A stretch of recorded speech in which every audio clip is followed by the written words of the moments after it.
இங்கே கடலூருக்கு வந்து பார்க்கின்ற பொழுது கடல் போல் மக்கள் வெள்ளம் காட்சி அளிக்கிறது. இதிலே நம்முடைய வேட்பாளர் வெற்றி பெறுவதற்கு இந்த கூட்டமே சான்று.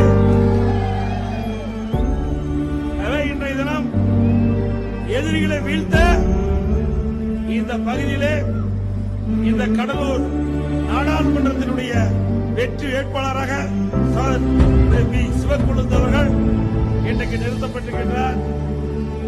கூட்டணி கட்சி சார்பாக அவர் போட்டியிடுகின்றார்.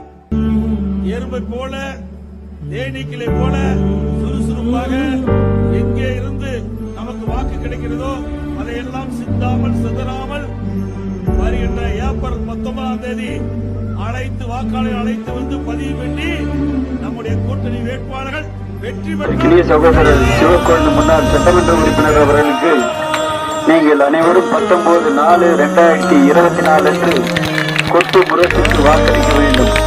கொட்டு முரசுக்கு வாக்களிக்க வேண்டும்.